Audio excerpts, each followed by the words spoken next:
I'm finishing up my last week now, as a matter of fact. So I know it can be a bit overwhelming, but I'm here to tell you there's nothing to worry about. You'll do fine.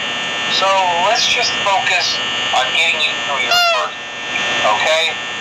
Let's see. First, there's an introductory greeting from the company that I'm supposed to read. It's kind of a legal thing, you know. Welcome to Freddy Fazbear's Pizza, a magical place for kids and grown-ups alike, where fantasy and fun come to life. Fazbear Entertainment is not responsible for damage to property or person.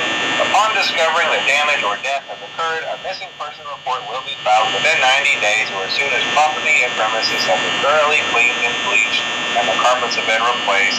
Blah, blah, blah. Now, that might sound bad, I know, but there's really nothing to worry about. The animatronic characters here do get a bit quirky at night, but do I blame them? No. If I were forced to sing those same stupid songs for 20 years and I never got a bath, I'd probably be a bit irritable at night too. So remember, these characters hold a special place in the hearts of children and we need to show them a little respect, right? Okay. So just be aware, the characters do tend to wander a bit. They're left in some kind of free roaming mode at night. Something about their servos locking up if they get turned off for too long. They used to be allowed to walk around during the day too, but then there was the bite of 87. Yeah. It's amazing that the human body can live without the frontal lobe, you know?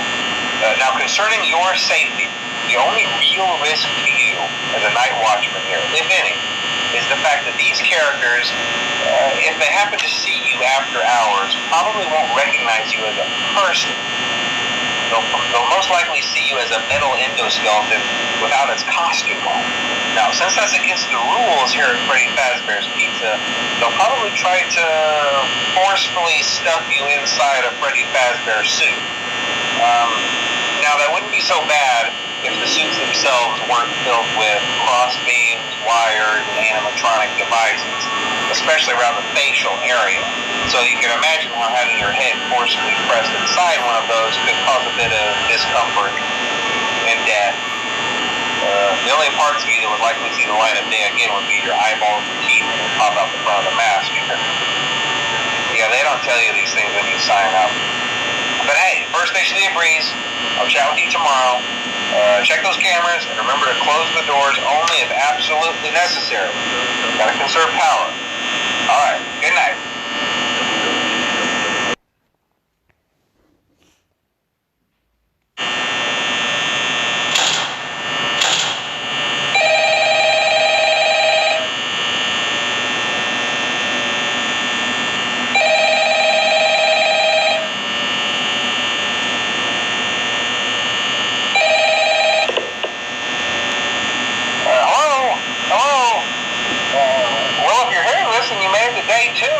Congrats! I won't talk quite as long this time since Freddy and his friends tend to become more active as the week progresses.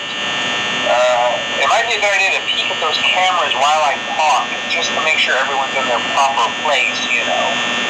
Interestingly enough, Freddy himself doesn't come off stage very often. I've heard he becomes a lot more active in the dark, though, so hey, I guess that's one more reason not to run out of power, right? I also want to emphasize the importance of using your door lights. There are blind spots in your camera view, and those blind spots happen to be right outside your doors. So if you can't find something or someone on your cameras, be sure to check the door light. You might only have a few seconds to react. Not that you would be in any danger, of course. I'm not implying that. Also, check on the curtain in Pirate Cove from time to time. The character in there seems unique in that he becomes more active if the cameras remain off for long periods of time. I guess he doesn't like being watched. I don't know. Anyway, I'm sure you have everything under control. Talk to you soon.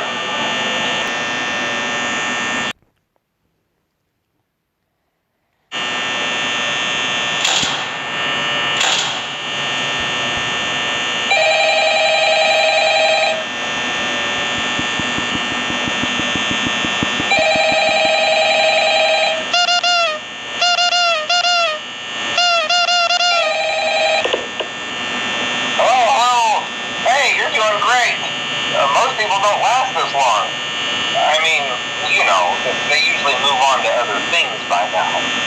I'm not implying that they died. That's not what I meant. Anyway, I better not take up too much of your time. Things are getting real tonight. Hey, listen, I had an idea. If you happen to get caught and want to avoid getting stuffed into a Freddy suit, try playing dead. You know, go limp. Then there's a chance that maybe they'll think that you're an empty costume instead. Then again, if they think you're an empty costume, they might try to stuff a mental skeleton into you. I wonder how that would work.